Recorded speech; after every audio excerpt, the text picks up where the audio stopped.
ce que nous croyons conditionne nos actions. Et une personne qui croit agit en fonction de ce qu'elle croit.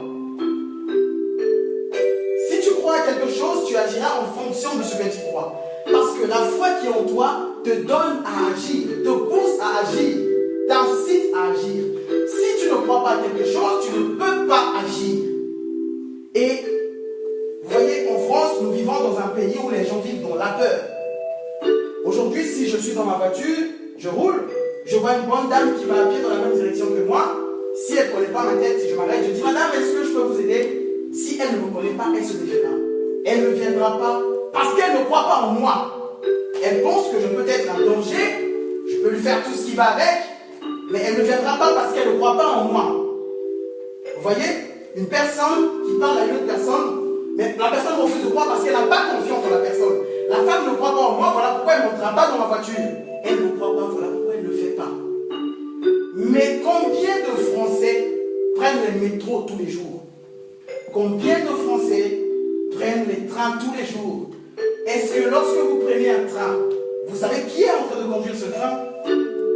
Est-ce que lorsque vous prenez un métro, vous savez qui est en train de conduire ce métro? Vous entrez dans ce métro parce que vous avez la foi que le métro vous conduira là où vous voulez aller. Vous voyez? Tout à l'heure, moi dans ma voiture, j'ai parlé à une personne qui m'a vu, mais elle a refusé parce qu'elle n'a pas cru en moi. Mais vous entrez dans un métro, dans un train, que vous ne voyez pas de conducteur. Et vous ne vous posez même pas la question, mais qui est en train de me conduire? Ça peut être un monstre qui va entraîner le train dans un canal, dans un fleuve, quelque part dans la mer, on ne sait où. Mais vous entrez tout simplement parce que vous avez la foi que ce train me conduira là où je vais.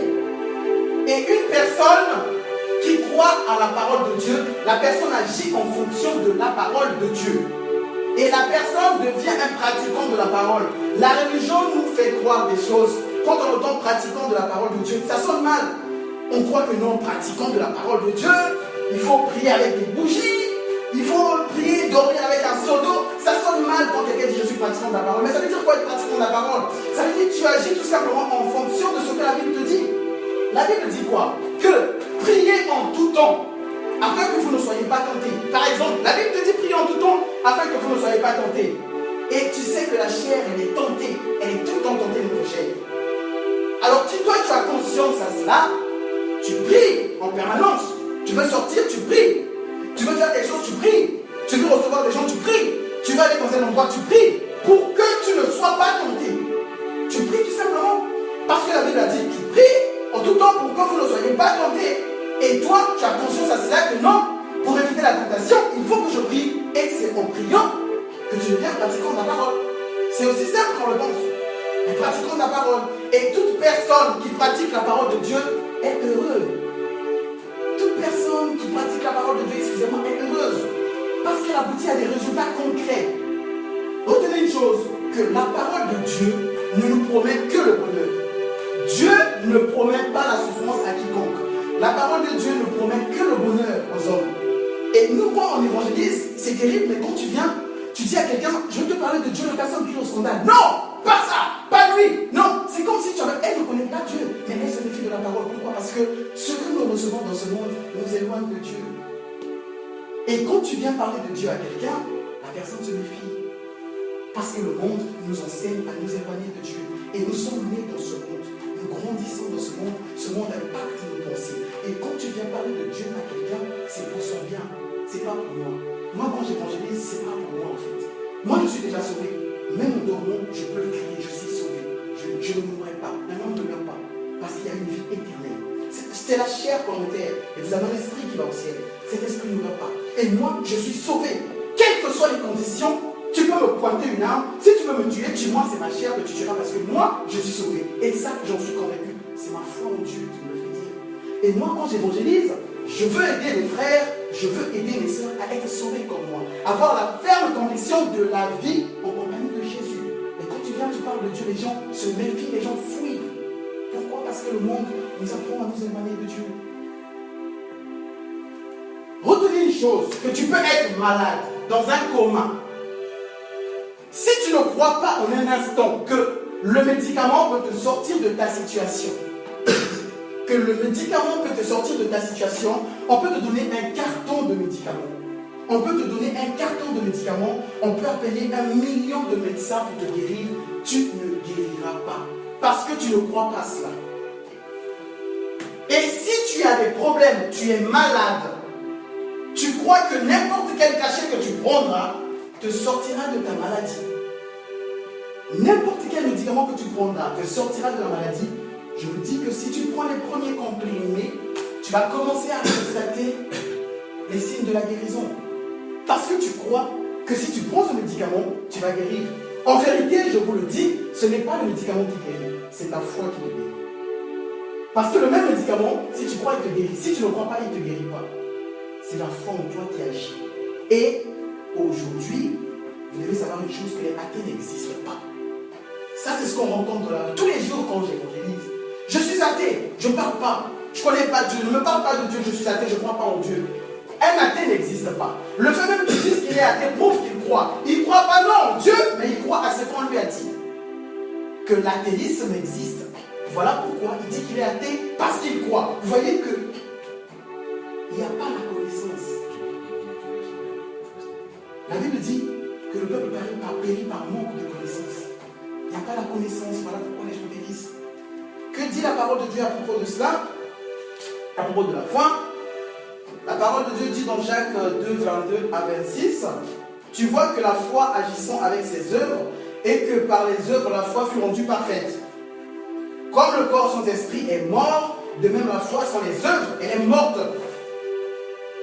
La foi sans les œuvres, elle est morte. On ne prie pas pour prier. Une personne qui prie doit avoir des résultats dans sa vie. Dieu n'est pas un Dieu d'amusement. Si tu pries depuis 15 ans, tu pries depuis 20 ans, il n'y a aucun résultat dans ta vie, ça veut dire qu'il y a un problème. Parce que la foi doit avoir des œuvres. Si tu crois, prouve-moi que tu crois. Prouve-moi quels sont les résultats de ta foi. La foi a des œuvres. Si tu pries pendant 15 ans, 20 ans, 5 ans, il n'y a aucun résultat, ça veut dire que tu es à quelque chose qui ne va pas. Et les faux raisonnements empêchent les bons résultats. Les faux raisonnements empêchent les bons résultats. Plusieurs personnes se trompent par des faux raisonnements. Plusieurs personnes dans leur vie se trompent par des faux raisonnements. Qu'est-ce qu'une personne trompée? Une personne trompée, c'est une personne qui a entendu un mensonge et y a cru. Il faut croire. Qui a entendu? Parce que nous tous on entend des non, j'entends des mensonges mais je n'y crois pas. Une personne trompée, c'est une personne qui entend des mensonges et y croit. Tu deviens trompé. Vous voyez, la télé, il y a des gens qui passent leur temps à la télé pour mentir des gens. Il y a des gens qui passent dans les chaînes de télévision, dans les films, dans les séries pour mentir des gens. Je dis toujours que s'il y a caméra, s'il y a image, ça veut dire qu'il y a eu caméra. Comprenez ce principe. S'il y a image, ça veut dire qu'il y a eu caméra. Et s'il y a caméra, ça veut dire qu'il y a eu mise en scène. Et lorsqu'il y a mise en scène, on est hors des faits réels. Et il y a des gens qui passent leur vie devant les télés, ils regardent la mise en scène que les autres ont faite. Et pour lui, ils ont fait une vérité. C'est pas la vérité. Il y a des gens qui passent leur temps à mentir les autres. Et ce qui est faux trompe. Voilà pourquoi on l'appelle faux. Ce qui est faux trompe. Voilà pourquoi on l'appelle faux. Alors il y a une chose que vous devez savoir. Toute chose va avec son opposé. Le faux va avec le vrai, la vie va avec la mort, le haut va avec le bas, la gauche va avec la droite, et ainsi de suite. Ça veut dire que s'il y a un faux, de l'autre côté, il y a un vrai. Tout ce qui est faux trompe. Tout ce qui est vrai est juste. Alors, si la vérité, on pouvait la trouver partout, Dieu, Jésus-Christ, ne se serait pas déclaré comme étant vérité. La Bible dit dans Jean 3, verset 16, non, dans Jean 16, verset 4, Jésus-Christ dit, je suis le chemin, la vérité et la vie. Nul ne peut venir au Père que par moi. Jésus-Christ, Dieu, créateur du ciel et de la terre, dit, je suis le chemin, la vérité et la vie. Ça veut dire qu'il n'y a qu'un seul chemin, ça veut dire qu'il n'y a qu'une seule vérité, ça veut dire qu'il n'y a qu'une seule vie. Et c'est qui le chemin? C'est Jésus. Va au Dieu si tu ne connais pas où aller. Suis Jésus parce que Jésus est le chemin. Si tu vis dans le mensonge, on t'a tellement menti tout au long de ta vie, si tu ne connais plus la vérité, va à Jésus parce que Jésus est la vérité. Et si tu n'as plus de vie, tu sens que tu ne vis pas, mais tu vis pour les autres, et que tu es maltraité, va à Jésus parce que Jésus est la vie. Il est le chemin, la vérité et la vie. Et tu vas me dire, mais comment Jésus est la vérité? Si tu veux vivre la vérité de Jésus, fais ce qu'il dit. Je vais vous dire quelque chose, ça peut être une révélation pour vous, mais je pense que ça vous aidera dans les temps à venir. Jésus-Christ dit dans la Bible, en vérité, je vous le dis, que ce n'est pas ce qui entre dans la bouche qui rend malade, mais c'est ce qui en sort. Ce n'est pas ce qui entre dans la bouche qui rend le corps malade, mais c'est ce qui en sort.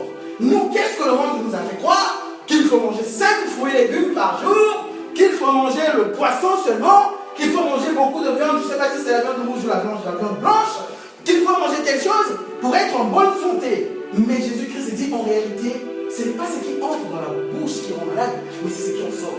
Qu'est-ce qui sort de ta bouche? Ce sont tes paroles. La Bible dit au commencement était la parole était avec Dieu et Dieu était la parole. La parole qui est en vous, c'est Dieu. Ça veut dire, si vous sortez ce qui est en vous, vous sortez ce qui est Dieu. Et Dieu crée. Si vous voulez créer des choses dans votre vie, créez. Alors, il y a des gens, quand ils ne mangent pas chaque fruit et légumes, ils commencent à se culpabiliser, ils commencent à se sentir malades. Au fur et à mesure que le temps s'en va, il est en train de se dégrader parce que dans sa tête, je ne mange pas ce que le médecin m'a dit et je ne mange pas. Pourquoi? Parce qu'il a cru à ça. Voilà pourquoi ça se fait dans sa vie. Voilà pourquoi ça se fait dans sa vie. Il y a beaucoup de personnes qui se trompent par des faux raisonnements dans leur tête. Il y a des gens qui pensent qu'ils sont une source à problème. Il y a des gens qui pensent qu'ils sont une source à problème. Non, tout va mal, c'est moi qui dérange tout le monde. Et il y a même les autres qui te font croire que c'est toi le problème. Non, tu es nul. À cause de toi, rien ne marche. À cause de toi, la maison ne va pas bien. À cause de toi, on ne réussit jamais. Tout le monde te fait croire que tu es nul. Et tu commences à te culpabiliser. Mais regardez, il y a une chose. Ce parfum, son fabricant, Tabassé, c'est pas créé. Son fabricant l'a créé pour une raison. Ce piano, le fabricant l'a créé pour une raison. Il faut faire la différence avec créer et fabriquer. Fabriquer, c'est fabriquer à partir de quelque chose. Je prends ceci, je mets mon lignée, je fabrique une autre chose. Mais créer, il n'y a que Dieu qui crée, parce que Dieu crée à partir de rien. Quand il parle, ça se fait. C'est ça la création. Toute chose a été fabriquée pour une raison. Cette ampoule a été fabriquée pour une raison, elle est claire. Et cette ampoule est venue résoudre un problème. Le problème de lumière, d'éclairage. Chaque chose est fabriquée pour une raison. Et Dieu, qui a créé l'homme, a fait l'homme pour une raison. Et l'homme est la solution à un problème que Dieu a vu sur la terre. Chaque homme est la solution à un problème que Dieu a vu sur la terre. Ça veut dire que toi, tu es la solution à un problème que Dieu a vu sur la terre. Ça veut dire qu'Élisabeth, tu es la solution à un problème précis que Dieu a vu sur la terre. Et ce problème ne sera résolu que par toi. Parce que chacun de nous a une raison d'être ici-bas. Alors, voyez-vous maintenant, vous n'êtes pas un problème sur la terre. Vous êtes une solution. Alors, évitez de croire à ce que les autres vous font comprendre. Tu es une source à problème. À cause de toi, tout va mal. Non. À cause de toi, tout ira bien. Vous n'êtes pas une source à problème. Vous n'êtes que des solutions sur la terre. Parce qu'il y a des problèmes qui ont besoin de vous pour être résolus. Alors, regardez le clochard qui est dans la rue.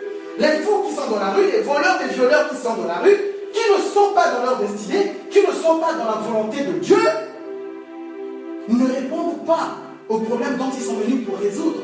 Alors, comme eux, ils ne sont pas dans leur place, ça veut dire que d'office, le problème n'est pas résolu. Voilà pourquoi dans le monde, on trouve beaucoup de problèmes, beaucoup de situations qui ne sont pas résolues, parce que les gens ne sont pas à leur place. Le clochard qui traîne dans la rue, normalement, il est venu pour résoudre un problème. Et comme il n'est pas en train de résoudre ce problème est en train de créer d'autres problèmes. Voilà pourquoi il y a des problèmes partout. Si chacun de nous était dans le chemin que Dieu a fait pour lui, les choses seraient bien. Alors rendez grâce à Dieu parce que vous êtes désormais sur le chemin de votre destinée.